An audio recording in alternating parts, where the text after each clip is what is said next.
오늘 저희들이 읽은 시편 전체 150편의 시편이 있는데 그 중에서도 이 시편 104편은 하나님이 창조하신 창조 세계를 찬양하고 있는 아름다운 어떤 시편 중에 하나로 꼽히고 있습니다. 이 시편 104편을 보면 한 시인의 어떤 그 아름다운 하나님의 그 창조물들을 보는 시각을 잘 보여주고 있습니다. 하나님의 창조 세계를 구석구석 살피고 있는 그 시인의 모습을 우리는 잘 볼 수가 있습니다. 이 시인은요, 모든 창조물들을 보면서 온갖 피조물들을 다 바라봅니다. 그는 하늘과 땅과 산과 골짜기, 바위와 샘, 바다를 바라보는가 하면 그 안에 구름과 바람과 우레소리, 불꽃, 물 모든 것을 다 관찰합니다. 그는 또 해와 달을 응시하고요, 빛과 흑암과 밤을 묵상하기도 합니다. 또 그의 눈에는 사자, 들나귀, 사냥, 너구리, 산림의 각종 짐승들, 그 다음에 학을 위시한 공중의 모든 새들, 바닷속의 크고 작은 동물들까지 다 보고 있습니다. 또한 시인의 눈은요, 레바논 백향목이나 잣나무 같은 나무들에서부터 풀과 채소에까지 닿으며 그 식물들이 내는 포도주, 기름 등 온갖 양식에까지 다 이릅니다. 어떻게 하면 이 시인의 이 상상력이 이렇게까지 펼쳐질 수 있을까? 그저 신기하고 놀라울 뿐입니다. 그런데요, 이 시인은요, 그 하나하나를 그저 바라보지 아니하고 하나님께서 지으신 그 신묘막측함을 우리는 노래하고 있다라고 하는 것을 잘 볼 수 있습니다.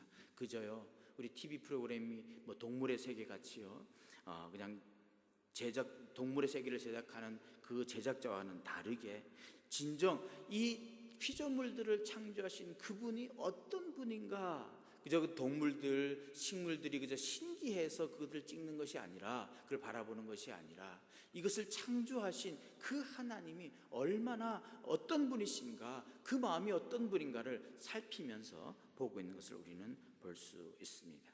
즉, 모든 것을 지으신 창조주 하나님에 관해서 그분을 알고 싶어하고 그분을 찬양하고 그분을 감사하는 것을 오늘 우리는 시편을 통해서 볼 수가 있습니다. 하나님은 어떤 분이십니까? 그분은요, 하나님 참 은혜로운 그 주권과 섭리를 하고 계시는 분이심을 이 시편은 노래하고 있습니다. 그는 자연의 거대함을 노래하는 것이 아니라 하나님의 위대하심을 찬양하고 있는 거죠. 1절 보시면 내 영혼아 여호와를 송축하라. 여호와 나의 하나님이여, 주는 심히 위대하시며 존귀와 권위로 옷을 입으셨도다라고 그렇게 노래하고 있습니다. 그는 자연의 조화와 아름다움을 감탄하는 것이 아니라 만물을 조화롭게 지키시는 하나님의 지혜와 사랑, 그리고 하나님께서 주인이신 그 하나님 나라의 아름다움을 경탄하고 있는 것입니다. 이 시편 104편에서 저자는 하나님을 단지 만물을 창조하시는 것으로 그치시는 하나님이 아니라 친히 만물을 다스리시고 섭리하시고 계시고 있음을, 절대적 주인이 되시는 그 하나님을 목격하고 그 하나님을 찬양하고 있습니다. 본문 2절 4절에 보면 주께서 옷을 입음같이 빛을 입으시며 하늘을 휘장같이 치시며 물에 자기 누각에 들보를 얹으시며 구름으로 자기 수리를 삼으시고 바람날개로 다니시며 바람을 자기 사신으로 삼으시고 불꽃으로 자기 사역자를 삼으신다라고 그렇게 노래하고 있습니다. 빛도 하늘도 물도 구름도 바람도 불꽃도 마치 당신의 옷처럼, 휘장처럼, 날개처럼, 수레처럼, 사신처럼, 사역자처럼 다 마음대로 사용하시는 하나님을 보이고 있습니다. 시인은 또 그 어떤 피조물도요, 하나님께서 명하시면 거역할 수 없음을 말합니다. 6절에서 9절을 보면 옷으로 덮음같이 주께서 땅을 깊은 바다로 덮으심에 물이 산들 위로 솟아올랐으나 주께서 꾸짖으시니 물은 도망하며 주의 우레소리로 말미암아 빨리 가며 주께서 그들을 위하여 정하여 주신 것으로 흘러갔고 산은 오르고 골짜기는 내려갔나이다. 주께서 물의 경계를 정하여 넘치지 못하게 하시며 다시 돌아와 땅을 덮지 못하게 하셨나이다. 깊은 바다의 물도 하나님의 뜻대로 흐른다는 것입니다.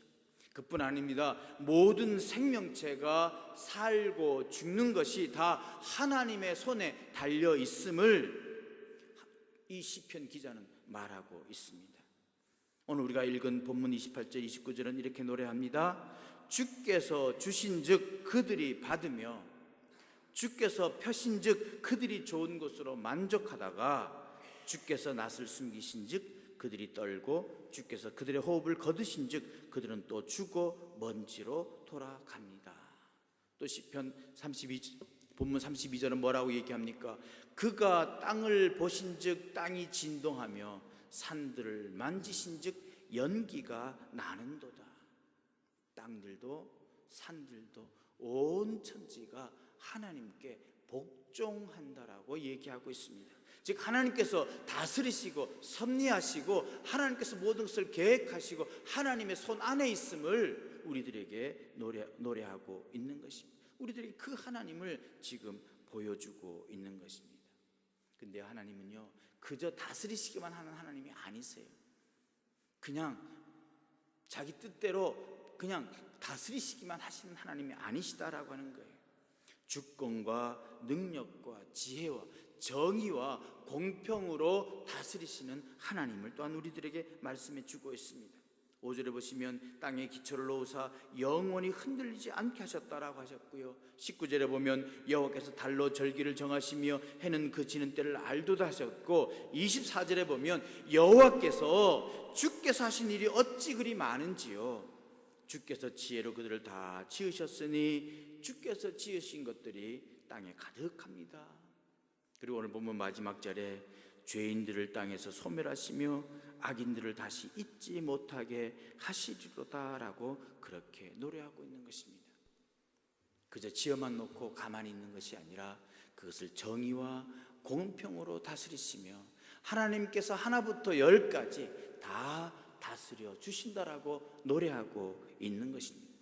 그래서 시편은요, 오늘 24절에서 여호와여 주께서 하신 일이 어찌 그리 많은지요. 주께서 지혜로 그들을 다 지으셨으니 주께서 지으신 것들이 땅에 가득합니다. 내가 평생토록 여호와께 노래하며 내가 살아있는 동안 내 하나님을 찬양하겠습니다라고 노래하고 있습니다. 하나님이 지으신 이 모든 세계, 하나님이 지으신 모든 것을 볼 때에 내가 찬양하지 않고는 못 견딥니다라고 그렇게 노래하고 있는 것이에요. 그런데도요, 하나님이 창조하신 이 세상을 보고도 감탄할 줄 모르는 사람들은요, 돌아버린 세상에 좋은 먹잇감이 될지도 모르겠습니다. 그들은 행복의 신기루를 쫓지만 행복은 다가갈수록 저만치 멀어지곤 합니다. 하지만 희망은 다른 곳에 있습니다. 저는요, 사람들 속에는 아름다움을 찾고자 하는 그러한 목마름이 깃들어 있다라고 확신합니다. 노을빛으로 물든 하늘을 하염없이 바라보는 사람들, 사막의 고요의 몸을 맡기고 있는 사람들, 초원의 지천으로 피어난 꽃을 보며 감탄사를 발하는 사람들은 얼마나 아름다운지 모릅니다. 그 순간만큼은 누구나가 순수하고 착합니다. 여러분 가끔씩 그 사진들을 보시면 그 사진들이 꽃들을 찍고 새들을 찍고 그것을 한번 보십시오. 얼마나 아름다운지 모릅니다. 그것을 발견하는 그 사람의 마음이, 그 사람의 눈이 얼마나 아름답겠습니까? 얼마나 순수하겠습니까? 그럼에도 불구하고요, 그것을 보지 못하고 살아가는 사람들을 보면 얼마나 안타까운지 모릅니다. 여러분, 지금 우리가 정말 부족한 것은 돈이나 물건이 아니라 이미 주어진 것을 감사함으로 누릴 줄 아는 마음입니다. 하나님이 창조하신 이 창조 세계를 볼 줄 아는, 아름다움을 볼 줄 아는 그 눈이 우리에게는 필요한 것입니다. 물론 절대적인 빈곤에 허덕이는 사람들이 있습니다. 아파하는 사람들이 있습니다. 그들에게 필요한 것을 공급하는 것, 우리가 꼭 해야 하는 일입니다. 우리가 손을 내밀어야 하는 일입니다. 하지만 대부분의 우리에게 필요한 것은 하나님이 창조하신 이 아름다운 창조 세계를 볼 줄 아는 그러한 눈입니다. 예수님은 먹을 것, 입을 것, 마실 것, 걱정 때문에 삶을 누리지 못하는 이를 향해 뭐라고 말씀하셨습니까? 공중의 새를 보아라. 들의 백합화가 어떻게 자라는가 살펴보아라. 그래서 윌리엄 블레이크라고 하는 시인은요, 한 알의 모래에서 세계를 보고 한 송이 들꽃에서 천국을 본다라고 그렇게 노래하고 있는 것입니다. 이 아름다운 세상을 보고 하나님을 발견할 줄 아는 사람, 이 아름다운 세상에서 그 아름다운 창조의 그 꽃 한 송이를 보며 그 지으신 분을 찬양할 줄 아는 사람, 그 사람이 바로 행복한 사람이고요, 그 사람이 진정으로 하나님께서 기뻐하시는 자다라고 말해주고 있는 것입니다. 모든 것을 쓸모의 관점에서 보는 사람에게는 모래 한 알 하찮은 것에 지나지 않을 것입니다. 하지만 그것을 하나님의 창조물로 보는 이들에게는 그렇지 않습니다. 아름다움은 바로 우리를 고양시켜 줍니다. 우리의 영혼을 고양시킵니다. 내면이 풍요로워지면 사람들이 만들어낸 그런 휘황찬 것들에 대해서 현혹당하지 않을 수 있습니다. 정신을 똑바로 차려야 할 것입니다. 우리는 이제 누구나 하나님께서 호흡을 거두어 가시면 죽어서 본래의 흙으로 돌아갈 존재입니다. 하지만 하나님은 우리가 떠난 후에도요, 이 땅에 영을 불어넣으시어 땅을 새롭게 창조하실 것입니다. 다시 한번 말씀드립니다. 주의 온통 답답하고 짜증나는 일뿐이고 하나님은 계시는지 안 계시는지 모르겠고 도무지 감사할 일이 없는 것 같이 여겨지는 오늘날이라 할지라도 우리 주변의 모든 일들, 모든 사물, 모든 현상들 속에 살아계시고 크고 놀랍게 역사하시는 그 사랑과 능력의 하나님을 볼 수 있는 믿음의 눈을 가질 수 있기를 주님의 이름으로 간절히 축원드립니다. 지나가는 꽃, 지나가는 사람들, 그저 피어있는 잡초 하나라도 눈여겨보십시오. 그 속에서 하나님을 발견할 수 있기를 바랍니다. 천지를 창조하신 그 하나님의 귀한 손길, 엄청난 섬세하신 그 하나님의 그 솜씨를 느낄 수 있기를 바랍니다. 바라볼 줄 알기를 바랍니다. 그래서 믿음의 눈을 가진 사람에게는 감사와 찬양을 돌릴 일이 너무나 많을 뿐입니다. 한국에 최병성이라고 하는 목사님이 계십니다. 강원도의 동강을 살리신 분인데요, 그분의 그 카메라 렌즈는 정말 오묘해요. 그냥 지나가는 보도블록에 있어서도요, 그 보도블록 사이에서 피어나는 조그만 그 꽃 한 송이를 바라보면서 그것을 가지고 하나님의 손길을 노래해요. 그리고 모든 사물과 어떤 곳에서도요, 십자가를 발견해요. 담벼락에서도, 그저 물이 흘러가는 곳에서도요, 그곳에서 십자가를 발견하고 십자가를 찾아요. 그분이 더 유명한 건요, 이슬을 찍었어요. 이슬을. 그래서 이슬을 찍어가지고 책 한 권, 이슬에 관한 그 사진전을 만들었어요. 근데 엄청나요. 조그만 이슬 한 방울 속에서요, 온 세계가 다 들어있어요. 그걸 어떻게 찍었는지 저는 이해를 못하겠어요. 아침 이슬 한 방울에요, 온 천지를 담겨놓은 그 하늘, 꽃, 산들이 거기 속에 비춰져 있는 것을 그대로 찍었어요. 그 눈이야말로 정말 진정 하나님을 발견하며 그것을 가지고 하나님을 찬양하며 감사하는 그 모습을 볼 때에 얼마나 부러운지 모릅니다. 그렇습니다. 믿음의 눈을 가진 자들에게는 어디에서나 하나님이 계시고요, 감사와 찬양을 돌릴 일밖에 없는 것입니다. 우리의 유익과 행복을 위해 하나님께서 행하시는 그 크고 놀라운 일들을 볼 수 있는 그 믿음의 눈을 주시기를 간구할 수 있기를 바랍니다. 하나님께서 행하시는 모든 일들로 인해서 하나님께서 감사할 수 있는 마음을 주시길 위해 기도하시는 그러한 여러분 되시기를 주님의 이름으로 간절히 부탁을 드립니다. 우리 모두 시편 104편의 저자가 가졌던 그 하나님의 창조 세계를 구석구석 살필 줄 아는 그런 시인의 마음을 지녀야 하겠습니다. 오늘도 그처럼 우리를 둘러싼 하늘과 땅과 산과 골짜기와 바위와 샘과 바다를 바라보면서 그 안에 구름과 바람과 우레소리와 불꽃과 물을 볼 수 있어야 하겠습니다. 또 해와 달을 응시하며 빛과 흑암과 밤을 묵상할 수 있어야 하겠습니다. 공기와 물을 주셔서 호흡하고 마시며 살게 하시고, 낮을 주셔서 일하게 하시고, 밤을 주셔서 잠잠에 쉬게 하시는 그 하나님의 놀라운 역사를 볼 줄 알아야 하겠습니다. 산과 들의 각종 짐승들과 공중의 새들과 강과 바닷속의 물고기들로 인해 하나님의 사랑을 깨달을 수 있어야 합니다. 나무들로부터 온갖 과일을 주시고 논과 밭에서 쌀과 온갖 채소를 주시고 각종 양식을 베풀어 주시는 그 하나님의 은혜에 감사할 줄 알아야겠습니다. 그래서 오늘 24절에 여호와여 주께서 하신 일이 어찌 그리 많은지요. 주께서 하신 일이 어찌나 많은지요.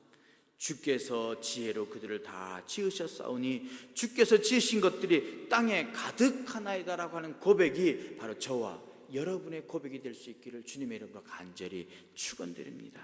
그래서 오늘 본문 33절처럼 내가 평생토록 여호와께 노래하며 내가 살아있는 동안 내 하나님을 찬양하리로다 하는 다짐 또한 바로 우리의 다짐이 되어야 할 것입니다. 요즘같이 불안한 때, 그래서 하나님께 이것저것 간구할 것이 많은 때일수록 감사할 줄 아는 믿음 더욱 필요할 줄 압니다. 사도 바울은 그래서 빌립보서 4장 7절, 6절 7절에서 아무것도 염려하지 말고 다만 모든 일에 기도와 간구로 너희 구할 것을 감사함으로 하나님께 아뢰라. 그리하면 지각에 뛰어난 하나님의 평강이 그리스도 예수 안에서 너희 마음과 생각을 지키시리라 했습니다.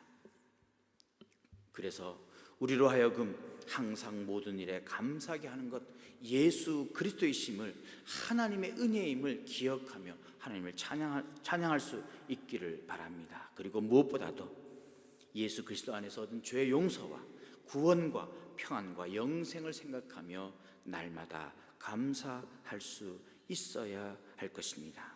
간절히 바라기는 오늘도 예수 그리스도 안에서 우리에게 베푸신 그 놀라운 은혜를 생각하며 우리 모두 평생 감사의 찬양을 드리는 그런 믿음의 사람이 될 수 있기를 주님의 이름으로 간절히 축원드립니다. 이루 헤아릴 수 없는 그 많은 은혜를 받은 우리들 하나하나 정말 하나님께서 지으신 그 창조물 하나하나를 바라보면서 또 우리에게 베푸리신 그 놀라운 은혜를 기억하면서 뒤돌아보면 발자국마다 은총입니다라고 노래하면서 이 모든 일을 바로 깨닫고 하나님께 늘 감사하는 마음을 가질 수 있기를 주님의 이름으로 간절히 축원드립니다.